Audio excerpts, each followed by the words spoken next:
lo sé. Obvio que te digo sé, pero hay más en Instagram. Si tú no quieres beber, tengo fila hasta 3. No te necesito más. Te crees mucho, lo sé. Obvio que te digo sé, pero hay más en Instagram. Te crees mujer de lo que eres, pero en el mundo lo que a mujeres me la creía. Hasta ese día que me engañaste, que más.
Hey guys, welcome. You know it's Wednesday, so you already know it's the meta behind relationships with Gaylon. Tonight we're going to talk about wisdom and love. Love and wisdom, wisdom and love. Let's think about how that goes together. Gaylon's going to let us know. Gaylon, I'm going to tell you, I feel like you've been on holiday. Really? Holiday. I feel like you've been on a holiday. And I say that because a lot of people have been asking and wondering, how can they talk to Gaylon? I feel like we should just do a show, one live show that says, how can you talk to Gaylon? Everybody wants to talk to Gaylon and ask you all of these questions. I know people are wondering, why didn't Gaylon do his own intro today? Because everybody wants to know, how's Gaylon? They actually want to know more about you, Gaylon. Did you know that? They're always no, I didn't know that, but thank you for those who watch and support the show. It's much appreciated. So, you know, Gaylon, one of the things I want to tell people about you is that you do work out a lot and you do a lot of different things to keep your body in tune, not just your mind, but your complete body, you know. And I don't think a lot of people realize how important that is with the work that you do. Mm-hmm. Right? Yes. So can you just share some of that before we go into our lesson today about the holistic approach that you take with your body and your mind? Well, obviously, could be better and better in shape always. You know, you got to work harder as the digits get higher. Mm-hmm. But I do think that it's necessary, especially when you have jobs where you have to carry a lot of responsibility, like in ministry, that you have something where you can energetically work with your body. In other words, whether that's going to the gym, obviously doing the treadmill and the weights and et cetera. I'm a big believer in stretching, you know, so I, take, like body brain yoga, obviously the Kung Fu stuff, which I really slowed down on, but I have to pick back up at a level and pace, but Qigong, the breathing meditation stuff, the Tai Chi, Oh. I'll do all of that stuff. Electrical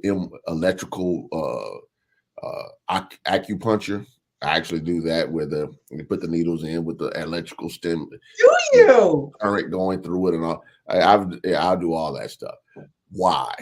Because and I get them, I'm also a big believer in getting massage. I get at least 1 90-minute massage a month.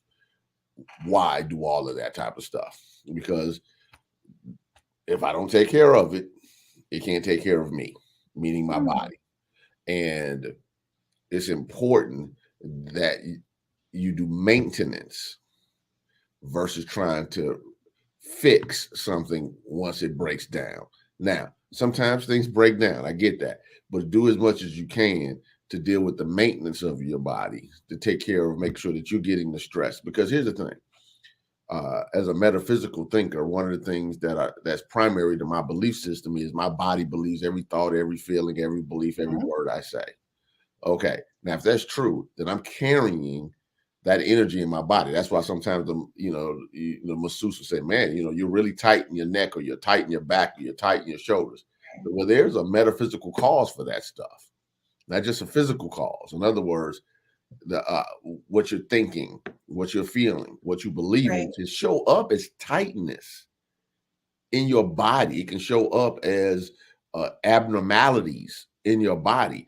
And the quicker you can address it as you do your prayer work, your meditation work, and eating, and all the other things you might do as far as your spiritual practices are concerned, as you doing physical things to support that process, it helps. Why? Because your spirit, soul, body. And what that means in real time is this, that you have to be mindful of your well-being. All right. Spirit is the perfect, whole, and complete you. Okay. You have to be in alignment with that. The mental or soul or consciousness or awareness you. What is your mental diet? What's your environment that's affecting your mind? That matters. Your mental health, your emotional health, your inspirational health. And I know people that I might have just made that term up, but if you're not around anybody that's inspiring, you're not listening to anything that's inspiring, it's very difficult to maintain a certain level of high consciousness when you're only dealing with low consciousness stuff. And then when you're and low consciousness people, let me add that. And then when you start talking about your physical reality, taking care of yourself. And I'm a big believer, especially as people age, that I know that stretching is one of the main things.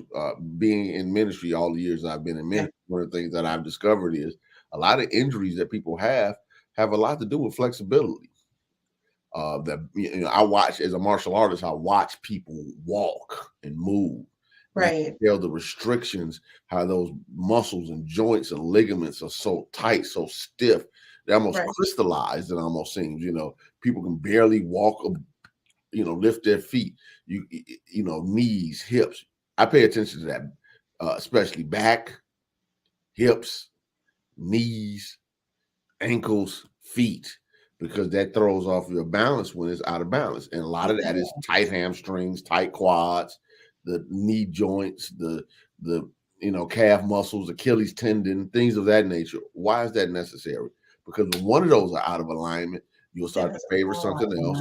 It's like doctors will say, okay, this person hurt the left hip. Now they're favoring it, and now they're wearing out the right hip.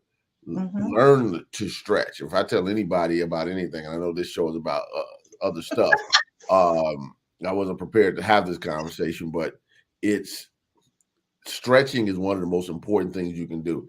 One of the things I used to love, I used to go out on the what we would call the Point on the south side of Chicago, Lake Michigan area. It's a little area of woods. You can see Lake Michigan and this beach to the south, right to the south of it, to go out there and practice my kung fu stuff. And it should be a Chinese couple, senior citizens, and they would bring their little radio, they would put it down, and you would see them, and they would start doing their Tai Chi form. Wow. Slow, intent, flexible movement. It was beautiful. Why? Because they were taking care of themselves at an advanced age. And I think that makes a difference. Flexibility is key to maintaining good health. That's all I'll say about that. I think it's the one thing that people don't talk about enough. Yes, keep your belly down. Yes, maintain a reasonable weight. Yes, have strength in your muscles and things of that nature. Yes, diet. Yes, all of that stuff. Cardio, keep your heart health. But that flexibility, when you can't lift your arm, when if you get up too fast, you hurt something. Those are flexibility issues. I know people are wondering, why did I ask you that question? And I just wanted people to know, with everything that you do and everything that you manage, that the infrastructure is always health, your consciousness of health and wellness. Because without that, all of the other things are being built on top of a really unstable infrastructure. And you manage a lot. So I didn't want people to think or believe that you're like this guy who's moving and shaking and doing all these great things and not really focused on yourself, because we always talk about, your consciousness. And you made it very, very clear. And I don't know if people actually pay attention when you say you do kung fu and all those different things. But I will say to you guys that it surprises me the longer the time that has lapsed that I've met you and to today. It just amazes me how much you put in one day, in 1 week, in 1 month. It always amazes. But one thing I know for sure, you never ever walk away from really focusing on your self wellness. And folks, I wanted you guys to know that before we get into this conversation about love. We often talk about loving someone else and being there for someone else and really finding our true consciousness within that moment. But a lot of times, like Galen said, if you haven't dealt with yourself, if you haven't stretched, if you're not where you need to be, folks, everything else is going to probably be an uphill battle. You got to get this clear so you can really live your best life. That's one of the things that I learned from him. So, folks, we're going to take a quick commercial break. When we come back, we're going to talk about love is the idea of divine mind of the universal oneness. And I need to know what that's about. I think I love myself a lot, but I'm quite sure that that's not the oneness you're talking about. We'll be right back after this quick commercial break. My name is Christine Burkett, the inventor of the 5 F's to Love. This is a compatibility app. It's an app that gives you an opportunity to rate words that start with the letter F in chronological order of importance to you, to help you find your one true love, your soulmate, and the person you're going to spend the rest of your life with. So after you've taken the time to rate your F's in chronological order, you send a link to the person, you just met, or the person you've been dating for quite some time. Or maybe it's the person you've been married to for 30 to 40 to 50 years. And then you compare your top 5 F's to find out what things you have in common and things that you may perhaps need to work on. This is taking a simplistic perspective on how to find your one true love, your soulmate, the person you're going to spend the rest of your life with. And thank you for downloading the 5 F's app.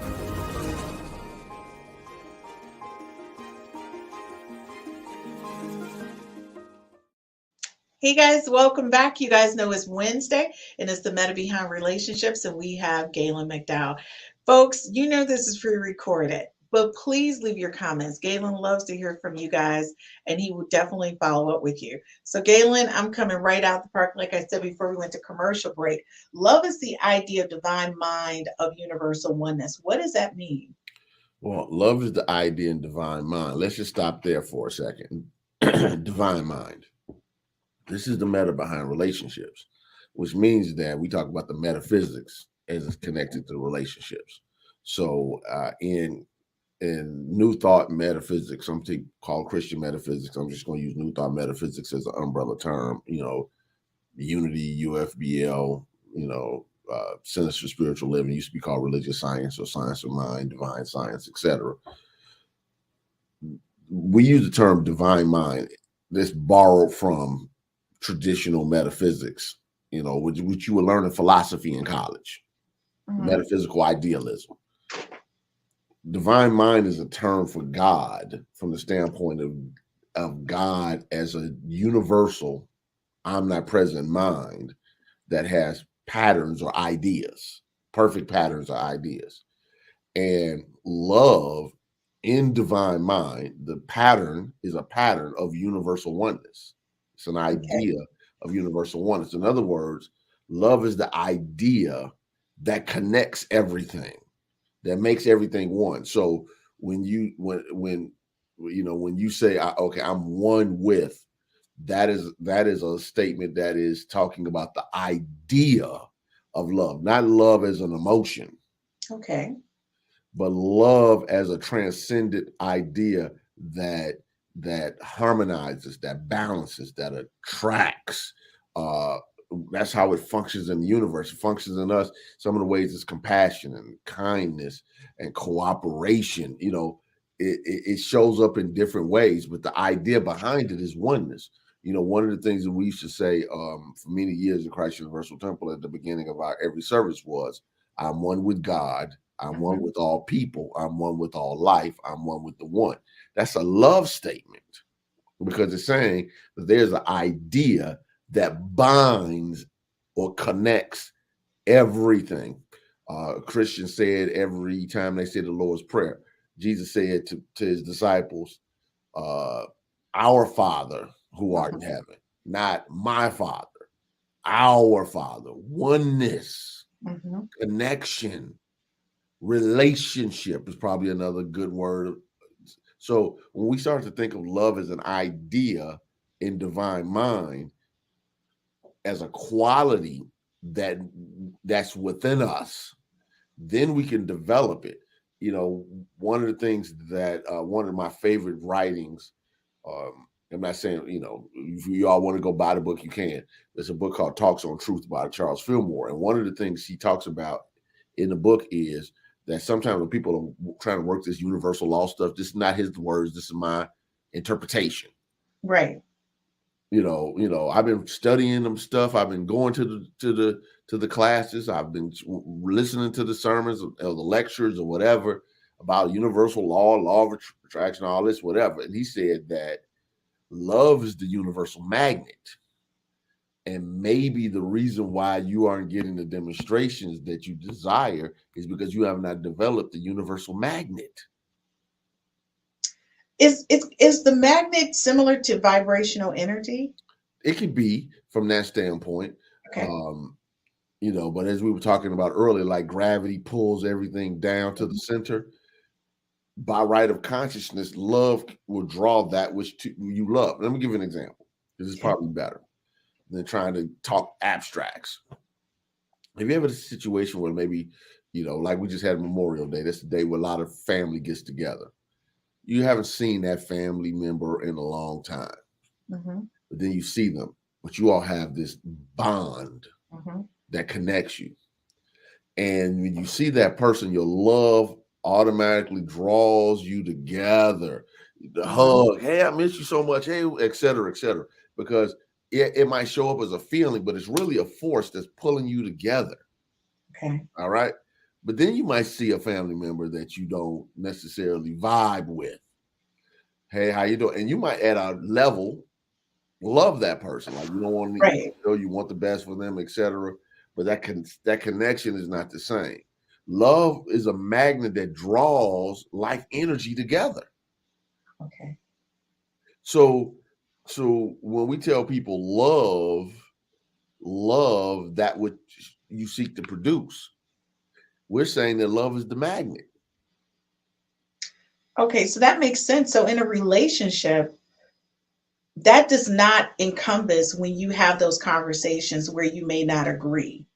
That's just the totality of being in that experience, in that moment, right? So when people look at what you're saying and they're comparing it to their circumstance in a relationship with the male and the female, or even something related outside of that, how can you transpose this so they understand it's really kind of like the law of attraction when you talk about the universal oneness? It's like you're getting what you give out kind of thing. And I don't even know how to explain that because, you know, you're the guru. Can you explain to me what that looks like in a relationship? Well, I think in a relationship, one of the things that love does is not only does it attract, but it compels you to be selfless. You know, one of the things that love does is, you know, if you read like 1 Corinthians chapter 13, love is patient, love is kind, all that stuff. I think the Apostle Paul wrote it wonderfully in that chapter. I'll tell anybody that wants to study love to read that chapter. But in real time, it shows up in a selfless kind of way. You know, I'm a big believer. You know, I'm not one of those spiritual teachers that try to sugarcoat things. Human beings can be exceptionally selfish and egotistical. Okay. Love compels you to do what's right by someone else. Love pushes against your own comfortability compatibility with your own selfishness. Right. All right. So there are going to be times where, well, should I do this? I shouldn't do this. And this is why that's why this show is going to be is love, wisdom, balance, because we need to balance that out sometimes. But it compels you to do what you're supposed to do. That love for your baby makes you get up in the middle of the night to make sure that baby is fed or changed because the baby is crying. All right. A person that doesn't do that is desensitized for whatever reason to the natural love that a parent has for a child. When you are showing up as love is protective. Mm-hmm. Love covers because it protects. I just think that that if human beings focused on the quality of love, what it means, how it shows up more, I think people will be healthier personally, because that energy, yet again, that I talked about when we were talking about health, my body believing everything I think, every feeling I have, every belief I have, every word I say, if that energy is being carried in the cells of my body, I think we will be healthier. I think we will get along better. There will be better families, marriages, relationships, family, work environments, etc. Because love is not interested in the ego trip. I like what you just said. And in relationships, especially when you are emotionally attached to something or someone, it does become that challenge, that balancing act. And I think sometimes people forget, outside of that moment, what love do you have for that person? What are you willing to do to support that person instead of focusing on your own personal needs? And that's where it becomes that imbalance. But when we go back to that mindset, because I truly believe that everything is a mindset. It all starts here, and then it just kind of gravitationally kind of moves through you, and it's an act, a conscious act, but it's also a vibrational energy. And I know a lot of people are like, what's happening? What are they talking about? But when you talk about wisdom, is the idea of divine mind, of orderly knowledge. What happens when people don't educate themselves and they still have that infantile concept or idea of what love is, and they go through life as an adult? Okay. So when we talk about wisdom functions at a few levels. First of all, wisdom, orderly knowledge, I think is key to this statement. Not just knowledge, orderly knowledge. In other words, structured in a way that's beneficial to you in your everyday life. All right. Wisdom, orderly knowledge and wisdom makes the solar systems run. Orderly knowledge is what allows you to eat something and it becomes nutrients for the cells of your body. Orderly knowledge is the sun, beaming down on the flowers, and then it blossoms into a rose or whatever. That's all orderly knowledge. It's not just in human beings. Now, when we start talking about in human beings, it functions primarily in three ways. Okay. All right. One is intelligence. Okay. All right. That's, in other words, God's wisdom or divine mind's wisdom is within in God's wisdom as intelligence is within every cell of your body, not just your mind, not just your brain. Everything has intelligence in it. It shows up as inspiration. So you can have those aha moments. You can have that insight. You can have that vision, that dream, however it comes to you, that divine download. And then it functions, the third way is intuition. All right, which is the inner knowing, that spiritual knowing, that inner guidance system. So when you're working with wisdom is, from a metaphysical standpoint, a decision-making faculty. A decision-making faculty. Okay. And what I mean by that is this. Some people conflate wisdom and understanding together, but not necessarily. Wisdom knows what, understanding knows why. Intuitively, you can be guided to do something without having all the information or understanding. Okay. All right. with that, that's why, scripture says wisdom is the principal thing. Mhm. All right. And with all thy getting, what? Get understanding. All right. They're supposed to work together. So when you're working with wisdom and love together, what it is basically saying is, how do you allow yourself to be this radiating attractive force for harmony and balance and selflessness and not functioning in fear, but the freedom of love, and at the same time be a good decision maker about what needs to happen in your own individual experience. Gaylon, it sounds like what you're saying is selflessness. Part of that is true. Absolutely. Now, how does selflessness show up in a way that's not harmful for you? Yes. Because as Susan Taylor once wrote, if you remember the black woman who used to run Essence magazine, by the way, met her over the 2019, lovely woman at a conference. She spoke. Really, she just seems. Is she just as beautiful in person? She's wonderful soul, wonderful. Okay. But anyway, I think I took some pictures, like selfie pictures and stuff. I'll see if I can find them on my phone. I'll text them to you. Anyway, she said,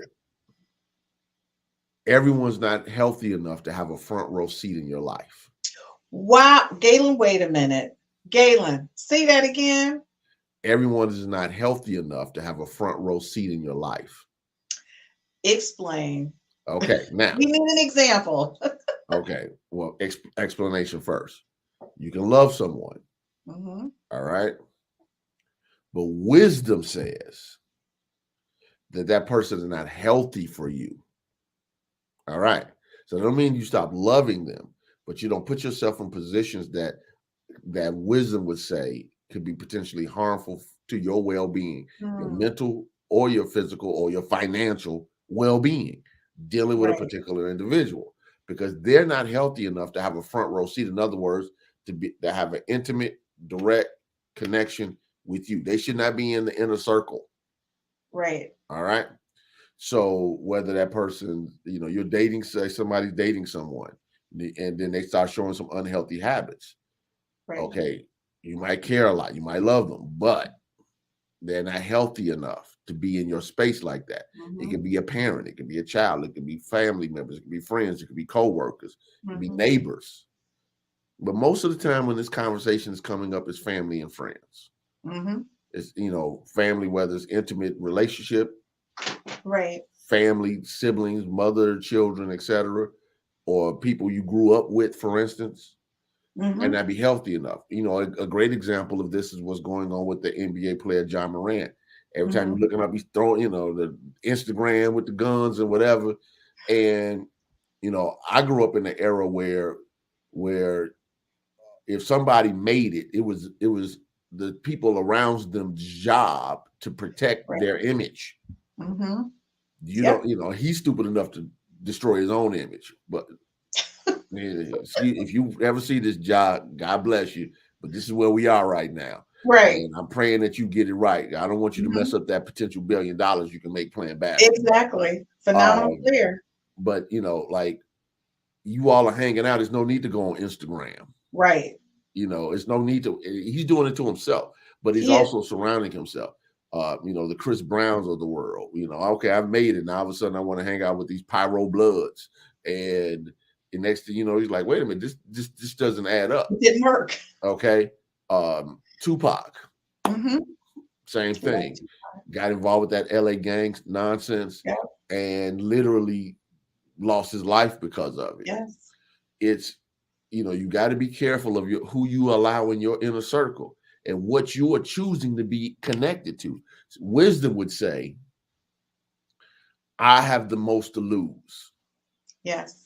Okay. Love will say, these are my people. Yes. So that's why the show is Love, Wisdom, or Wisdom, Love, Balance. Right. How can I love? But like, now you all go do your thing over here, and I'm gonna be the square that's gonna protect my own self-interest. And that's what it's about. Folks, we're going to take a quick commercial break. When we get back, we're going to talk about love and wisdom and are meant to work together. It's like the balance for your soul. So, folks, we're going to come right back after this quick commercial break. My business. My business. My business. My business. My business. My business. My business. My business. My business. My business. My business. My business. My business. My business.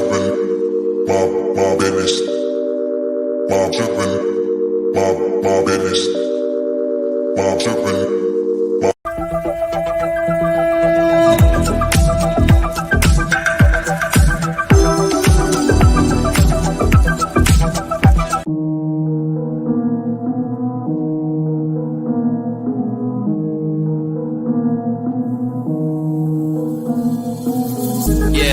What's up with it?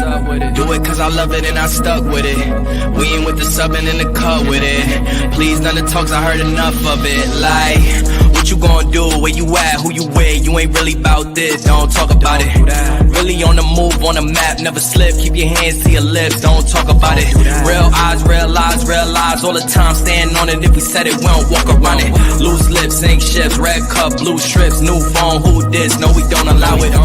Really on go, I don't know what's an off day. Now we on road, came from smoking in the hallway. Now we got shows, boys feeling like Broadway. Always look both ways, even on a crossway. Driving down Cross Bay, out town Barclays. Really on big things, came up a small way. Championship rings, baby, that's a ball game. Oh, she want a little bag, baby, that's small change.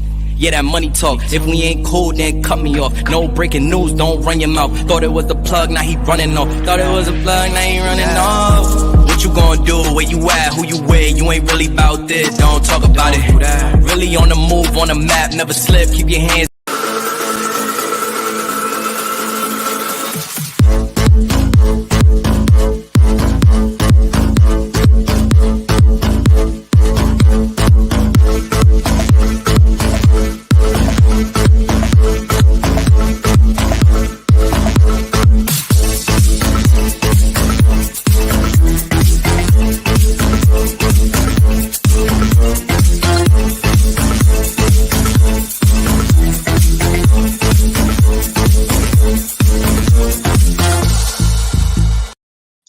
Hey guys, welcome back to the Meta Behind Relationships. Yeah, you know it's Wednesday and it's Gaylon. So listen, folks, you know what I always say, get your notebooks out or rewatch this a couple of times. This is pre-recorded, so you have plenty of time to watch it, stop it, and play it again. Folks, we're talking about love and wisdom. So when we left off, Gaylon, we were going to get into a little bit deeper about love and wisdom and what's meant behind the work and how they work together. For the betterment of your soul, I would think, or just the balance in your life. How does that look for the regular person? Yeah, so what it looks like is love. Well, how I originally taught this is kind of funny. It's just a little story. So I was in a conference in Cancun, and I was this is how I came up with this concept. I was in a conference in Cancun, and I wasn't speaking, so I was just like this. I'm not actually going to speak. Church conference, we do it up. So we go to nice places, to have these conferences, Panorama of Truth. And it's maybe 2008, something like this. I've been teaching it, but I didn't have a handle on how do I teach this so people can get it. So the night before, hanging out with my friends, I get into the hotel room, and at the time, the president of the foundation, the Reverend Dr. Mary Tumpkin, who I sent you the video of last night, she was calling like, somebody didn't show up. I need you to be a part of this tag team preacher thing. So once I figured out what I had to teach that morning and got up there, I started talking about love and wisdom. And what I said was, love and wisdom is like going to Popeye's chicken. They never give you chicken without a biscuit. Did you say that? Yeah, like Popeye's, like KFC. Right. When you buy chicken, they give you the biscuit. In other words, Okay, Gaylon, we gotta stop for a minute. That analogy of love with chicken and a biscuit. yeah. You don't buy, think about it. You go buy chicken at KFC or Popeyes, you always get a biscuit. That's true. All right. Now, I said that to say never enter into an experience without both. They're meant to work together. All right. Why? Love can be blind. Love loves for the sake of loving. That's the beauty of love.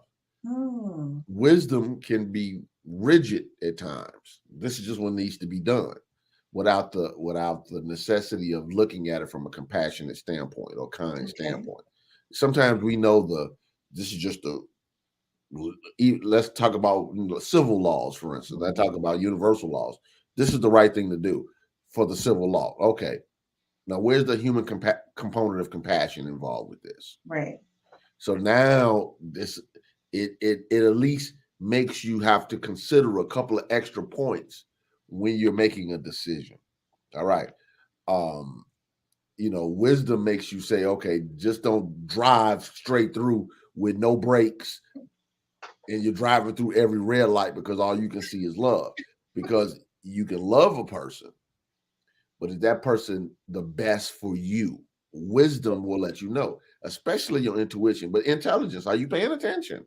All right. Are you paying attention to, before you get to the red flags, to the yellow flags? A yellow flag means slow down and pay attention. Some people just drive through the yellows. Drive red. And then they crash at red. They crash. Okay. So the soul seeks balance. All right. And when things are out of balance, it shows up. Love is necessary because without love, people will function primarily in fear and a sense of separation. Right. Separated from God, separated from the good. Love helps you understand your connection to everything, including your good.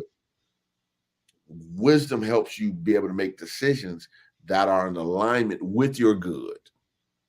All right. And wisdom is your own personal orderly knowledge that allows you to make those decisions, make those choices that correspond with your creativity, with your love, with your joy, with your passion, with your desires, without harming. And love helps you do that without making sure that it's not harming anybody else. For instance, a person can say, I'm going to be, wealthy. So let me go rob this bank. Wisdom says that's not the way you do that. Love says that's not the way you do that. Both of them would say that. Why? That's based upon, that's a selfish decision. It's a violent decision. It's an irresponsible decision. And it's an illegal decision.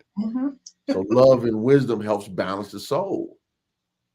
All right. So one of the good ways in which you can just start playing with this is something comes up and you just say, what would love say? What would wisdom do? And you start playing with it. If nothing else, it's just a quick pause. So you can start paying attention, one, to your intuition, because a lot of times people just, again, they drive past all the intuitive yellow flags. And from a love standpoint, am I just being too hard? Am I more concerned with right than love?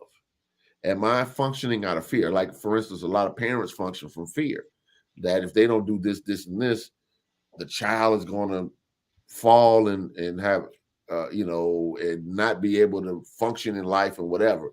Wisdom says everybody has to be able to have their own growth opportunities. Right. No one can do your push-ups for you. And, if I do push-ups and you get the bigger muscles, then that don't make sense. It doesn't. But love can be, but that's why we can't have the fear. Love, in its truest sense, frees. Fear constricts. Fear holds on. One of the things that Johnny Coleman used to say all the time, the person who ordained me, legend in the New Thought movement, she would say, if you love something, you can let it go. If it leaves, it was never yours anyway. Why? It wasn't yours by right of consciousness, or that person wasn't yours or supposed to be with you by right of consciousness, because if you got to hold on to a person tight, and there are people in relationships where they're on their spouse or they're on their significant other to make sure that, you know, they're not doing what they're not supposed to be doing according to them. If you got to hold on to it that tight, then you're really functioning out of fear. But you know what, Galen? A lot of people, I'm going to say right now, love, it's, how can I say this? I hate to say it in a way of sports, but when you love someone, you're loving them at your level of love and understanding of love, right? Your experience of love. And sometimes you're loving down or you're loving up. And when people have to love up, that's a harder reach to love up to that person's level of love. And I feel like that's why there's a lot of confrontations in personal relationships, because somebody's not loving up to your level or expectation. Is that different? Yeah, but see, but this is why metaphysical teachers say love is the idea and divine mind, because one of the things we have to separate is what love is and our concept of personal love. Not the same thing. Do you know what people think they are? I understand that, but that's why I'm here and others like me to be able to explain that they're not the same thing. Personal love is, you know, is you do for me, I do for you. Love just shows up and does because that's it. You know, this is why. Just because. Yeah, this is why, and it's with the tape video I sent you. This is why Jesus talking about pray for your enemies. Who would do that? Except for a person who understands love. Okay, that love frees. So as I love, I'm freeing myself of the mental, emotional ties and chains to another individual. As I love, I free myself to be able to express more of my own authentic spiritual qualities. Personal love shows up as long as Christine is acting right, I'll love her. And there's nothing wrong with you having, because that can show up as wisdom, saying, okay, that person is not healthy enough to have a front row seat in my life. But we just need to understand that we are often polluting the word love. Jealousy is not love. Control is not love. All right. Manipulation is not love. I don't care what the reasons why you do it. I can remember telling my daughter when she was little, that basically I said this to her: I will never lie to you. I said, but if I don't want you to know something, I'll just tell you. I'm not prepared to talk to you about it. I was not going to lie, because I felt as though that was an aspect of love that she needed to understand. So when her mother would want to talk about Santa Claus and Easter bunnies, and Angel would want to talk to me about it, I'll talk to your mama. Why? Because I was so committed to that statement, being that stance. So people say, well, that's ridiculous. You know, let the kids be kids. I understand that. But here's the thing. At 23 years old, she knows if her dad tells her something, as far as I know, it's the truth. Yeah. Okay. She doesn't have to doubt that I'll say something to my advantage as a parent to manipulate her behavior. It makes a difference. All right. And people love to manipulate people. Right. You know, and Gerald Jampolsky wrote, love is letting go of fear. And fear needs to control. Fear needs to manipulate situations and circumstances and people. Love frees. Love allows. Love permits. Love shows up as a harmony. Love shows up as a sense of peace. Love shows up as a sense of relief. Love shows up as a sense of satisfaction when you're doing something good for someone else. Love can show up as a sense of satisfaction when you do something for someone else that you don't know and you will never get credit for. One of the ways in which I try to help people break the ego fear thing is I would have them, I had a class, I've done it a couple of ways, but one of the ways was I had people go to Walgreens or whatever the store was, buy the most expensive greeting card, that they could find. They had the best words that they can find and mail it to someone anonymously that they were having a problem with. Why anonymously? I don't know, Gaylon, but I did that activity 3 times. Yeah, I mentioned it before, right? Yeah. You do it anonymously so the ego can't take credit for it. Can't take credit. Okay. Do the right thing without the necessity of the pat on the back. And I'm going to tell you, Gaylon, although that exercise seems so simplistic, right? And folks, we're not going to get into why he asked me to do that, but I did it because I needed to release and let go. So sometimes, folks, it's not about you. It's about where you want to go and what's holding you back from moving forward, because you're carrying all that extra stuff. And folks, when we get back, we're going to take a quick commercial break. We're going to talk about don't allow love to override your intelligence and intuition. Okay, folks, I'm paying special attention to that. I think I might be letting it override some stuff. We'll be right back after this quick commercial break.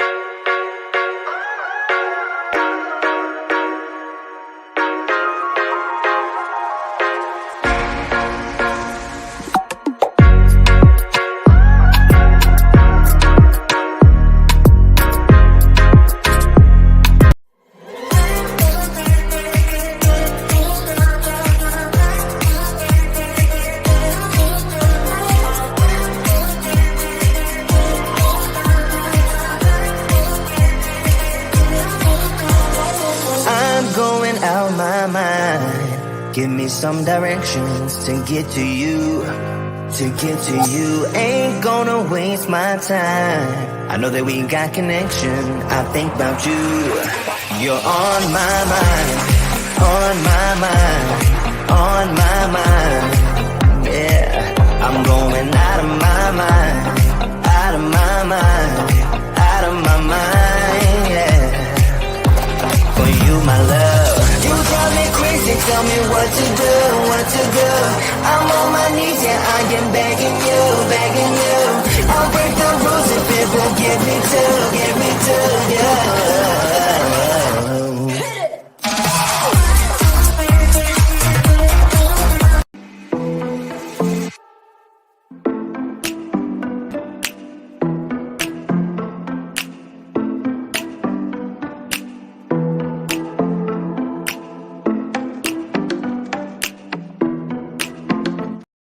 Hey guys, welcome back. And you know it's Wednesday. You see Gaylon, so you know it's the meta behind relationships. When we left off, we were talking about don't allow love to override your intelligence and intuition.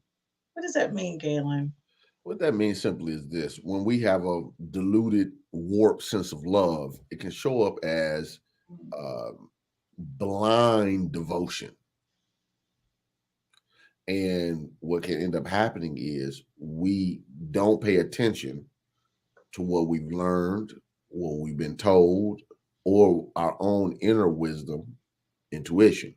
Mm-hmm. For instance, a relationship can have can be destructive to a person's life. Mm-hmm. You know, they meet someone, and everything from the moment they met that person, start having a serious relationship, has meant that their life has gone downhill. Mm-hmm. And because they love the person in a diluted, adulterated is probably a better word, adulterated kind of way, they allow that to override their intelligence and their intuition. Yeah, well, that's such a strong word, adulterated. Yeah, adulterated, meaning polluted. It's polluted. Okay. Yeah, it's adulterated. That's the right word. It's so strong. I'm like, guys, I know what that word means. That's just like adulterated. That's very intense. Yeah, adulterated. Right? It's so because everybody's seen this. Sometimes it's been us. Sometimes it's been others. Mm-hmm. Where I've never had anybody in my space where I allowed them just to drag me down to the bottom. I just refuse to. No, I don't care what the relationship is. I'm bailing out. I'm jumping ship. I don't believe in going down with the ship. That's crazy to me. So, but I've seen situations, and I have people who I love very dearly end up in relationships with people where the decision to stay with an individual wreck their lives, wreck them mentally, emotionally, wreck them financially.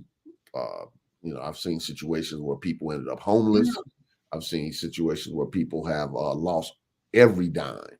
Is that a lack of confidence or belief in yourself? Confidence, yes, their own self-acceptance.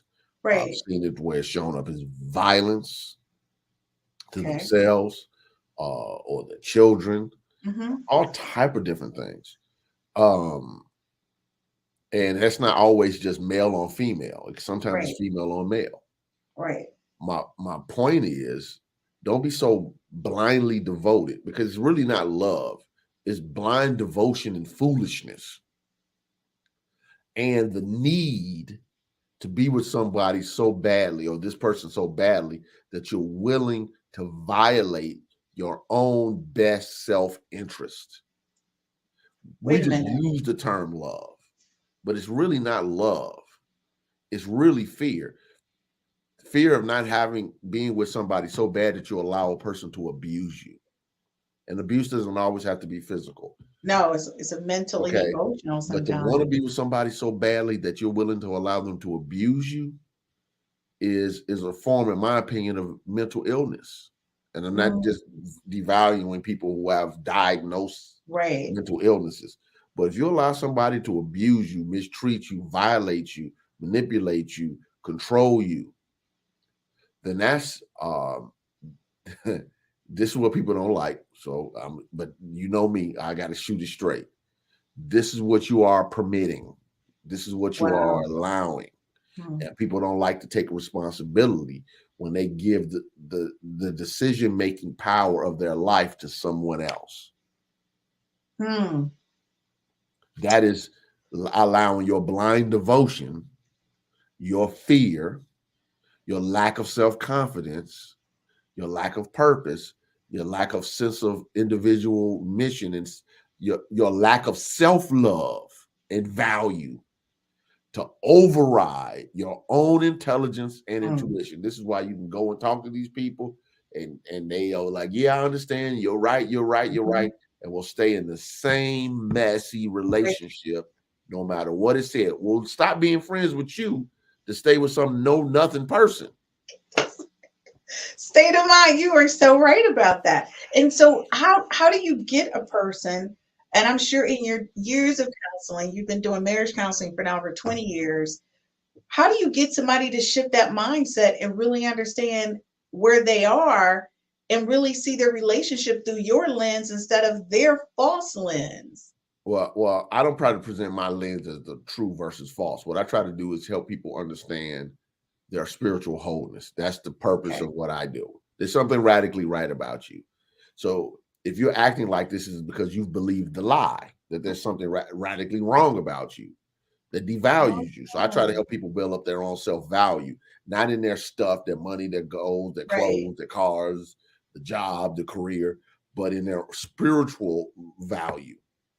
Because that's the type of self-esteem, capital S, not lowercase s, self meaning spirit, spiritual self-esteem that allows them to have the ability to connect with that which is more authentic with themselves.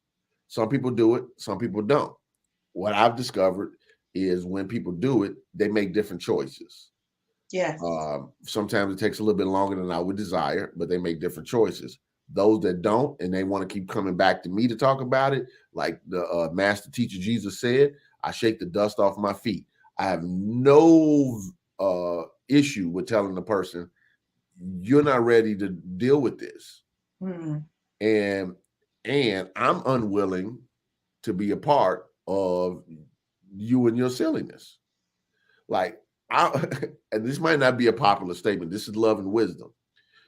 You know, I've had situations where people I love, where I've completely detached myself from them. And I love the daylights out of them. But I can remember my maternal grandmother telling me as a little boy, baby, some people you got to love with a long handled spoon. And that was a Mississippi statement that meant love them from a distance. I agree with that. And I think some people are unwilling to make those decisions. But the thing is that, when you think about the big picture, when you talk about don't let wisdom force you into only making decisions that lack compassion, kindness, and harmony, that's also for yourself. Yes, yeah, absolutely. So, sometimes we can be a little hard on ourselves when this is the wise thing to do. In other words, this is the proper decision. But when you're dealing with other people, sometimes we want to hold people to what's the word I want to use? Almost superhero standards, Unrealistic? unrealistic, superhuman standards. So, we don't give people grace.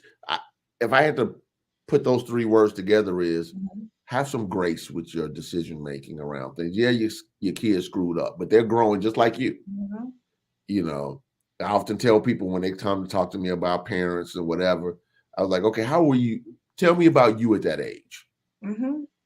So I can get a clearer understanding. Now, who gave you grace? Right. Now, that doesn't mean that you don't have standards, that you don't have values, that you don't, sometimes you got to have some tough love situations with children, for instance. But there also has to be some grace, because if you're not a soft space for somebody to land, then what could end up happening in a real way is they'll go and connect with somebody that doesn't have their best interests at heart. So have some compassion when you're dealing with people. Have some kindness, tactfulness. Have some grace when you're dealing with people. It's okay to forgive and give people opportunities, as long as you feel as though this person is not destructive for your life. All right. But have some grace. Don't let just hard decision making push you into not having any compassion, or cooperation or kindness.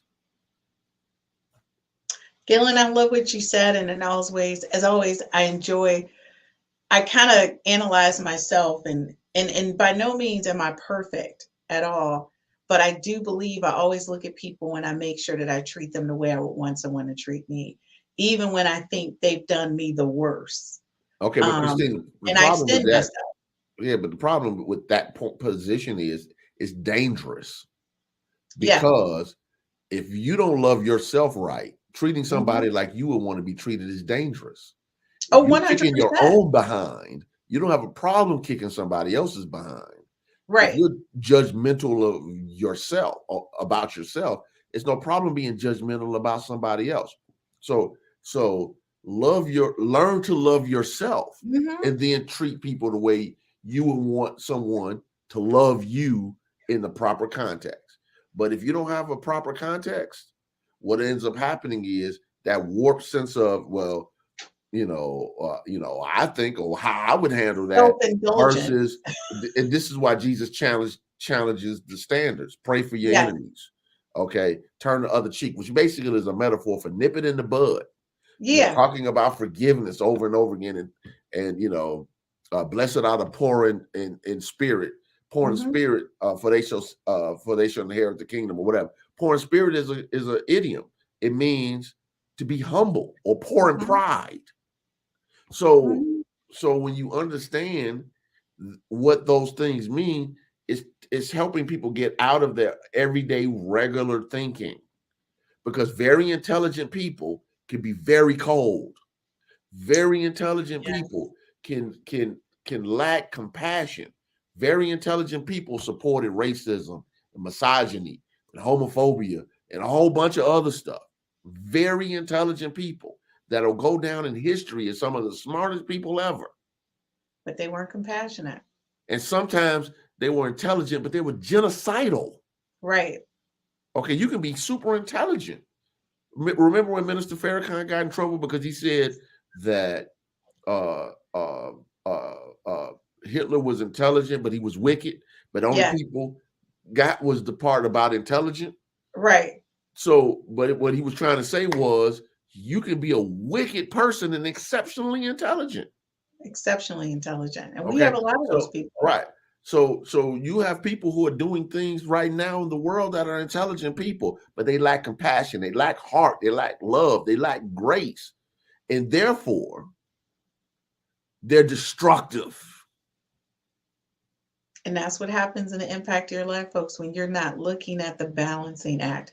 I feel like we should have called this the balancing act, because it is. It's like, you're going through a balancing act of wisdom and love and how to apply it, but it's all based on your perspective, your experiences. And sometimes that can be, I'm not going to say shaded, but just a little bit indifferent of how another person may be experiencing it. I consciously am always trying to ensure myself that I am aware when people say things to me. And I used to feel bad when my secretary used to say, don't go into Burkett's office crying. She's not an emotional person. Just tell her what you want and she's going to help you. And for a while I kept saying, this is really weird. But you know what I realized? It's not that I'm not an emotional person. I'm just a fixer. Just tell me what the problem is so we can fix it and get past this situation. And that's the way I was. It doesn't make it wrong. It doesn't make it right. It just makes the way I process emotions. And so I guess it also comes from this cartoon I used to watch back in the day. Remember Tom and Jerry? Mm-hmm. I used to love Tom and Jerry and Bugs Bunny. And it was so funny because, one was emotional, one was the thinker. And it was so funny because they would clash because the other one would think through processes. And I just align myself with a person who thinks about, this is where we're at right now and this is where we want to be, and not get caught up in the emotions. So folks, you need to think about that when you're in relationships. Yeah, before we close, I do want to address them because I think that's a very important part of understanding yourself and then understanding people. One of the things that I'm very present to now is the problem is never just the problem. You can give solutions, but one of the things that I recognize as a leader and as a spiritual leader is one of the best things I can do is help help people reset. Now I realize this can't always be done when it's an emergency situation. We'll deal with your feelings later. But if it's a situation, a circumstance where someone needs some level of recalibration, sometimes they need to say what they need to say. They need a little shot of confidence boost, and I believe in you and I trust you. And hey, what's going on with you in your life? Hey, etc. People need to know you care. People need to know you're with them. People need to know you support them. You'll get way more out of it. It was a teacher here, I think it was Martha Collins. She was a public school teacher in the Chicago public school system, and she left and she started a private school. And she said, well, why would these teachers leave the Chicago public school system for your thing? And she said, to paraphrase, because these teachers needed psychic income. Yes. And I borrowed the term psychic income when I heard it. Psychic income meant that leader of that principal or whatever, giving the pat on the back. Hey, I believe in you. I see what you're doing with those kids and I appreciate it. Let me know if there's anything I could do to support you. A lot of these teachers feel as though they're in the wilderness like Rambo, fighting the students, fighting the parents, fighting the school system, fighting everything. It's them against the world. But when they feel as though this person that's the leader has my back, yes, it's a different conversation. It is. It's a different conversation. That's why I'm grateful every day that my team knows that. I wish I could be more, it's not that I'm not compassionate, I'm just not emotional. My thing is, you got to get in, let's solve the problem. What can I do to help support that? But also think in relationships, Gaylon, sometimes like when I talk to women, they need emotional security in these relationships. And I always say to them, Matt came on the podcast last night and he was like, well, how do I shop emotional security? How do I shop that? Like and that's the thing.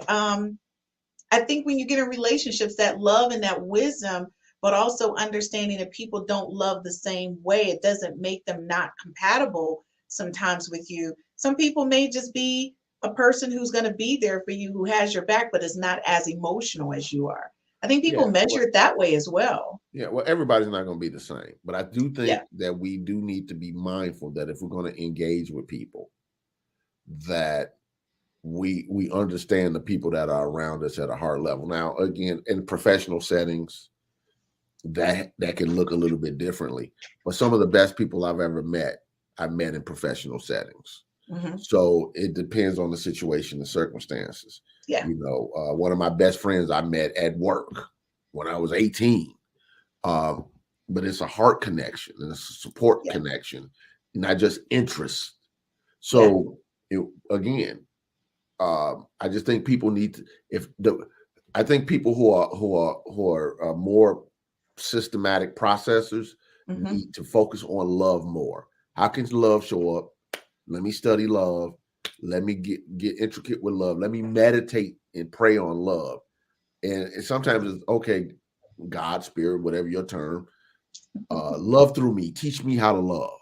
Teach me how to love. And if a person who is all freedom movement, no systems, no structure, they need to pray more about wisdom, orderly knowledge.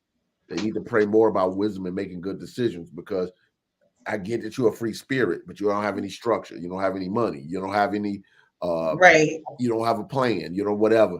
And bumping into a systems person, you know, that would literally drive a systems person insane. So it's okay to have balance. Doesn't mean it's going to be 50-50, but it needs to be some balance in the soul. So you're just not a free spirit out there just doing anything, thinking that everything's just going to work out because I love folks. Like, okay. And as Emmett Fox once wrote, you know, these people who are so spiritual, they don't feel as though they need to work, but they're living off of somebody else's hard work and consciousness. So I don't believe in that. Right. Okay. So yet again, you know, it's like I told a relative of mine that had an addiction issue. I remember telling him years ago, you're not going to spend your money on what you want to spend it on and then ask me for what you need when you're buying what you want. You know, because like, oh, I need food. I need this. I need money for my rent. I need whatever. Like, no, but you spent your money on the dope. Now, when you want to come to me and your other people that love you for what you need, that ain't happening on my street. I felt like, Gaylon, this should have been a part 1 and a part 2. Well, you know, it happens. I mean, this is like really great content. Well, folks, you know, our time is up. I don't even like to end it because Gaylon is just very informative. And I am going to watch this again for myself. I think it's important that people do have that balance to be able to identify the needs in their life and understand the difference. Gaylon, thank you so much for being here with us on another Wednesday, The Meta Behind Relationships. And I'm going to let you close out your show because you have homework. Folks, make sure you click on the link and please listen to this series that he has. I started listening and it is amazing. Thanks, Gaylon. Thank you, Christine. So what I wanted to do is help people understand how consciousness works. Now, this series that I'm recommending is high level metaphysics, but if you've been with me this long, I feel as though that you can handle it. On my other podcast, Truth Transforms with Reverend Gaylon McDowell, I did a series probably a decade ago or so called How to Use Your 12 Gifts from God. And what it's talking about is that all people have these 12 spiritual qualities or attributes. And how do you cultivate them, develop them, so you can work them in your life in a practical way? So it's some mysticism, it's some metaphysics, and some real practical lessons in these lessons. If you go to the link is there down there already on mindbodyspirit.fm.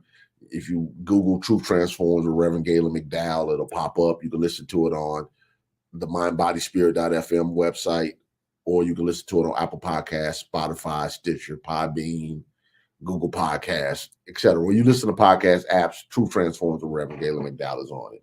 So if you listen to it, it's 13 lessons. I think they're really good. Check it out. I think it'll be good.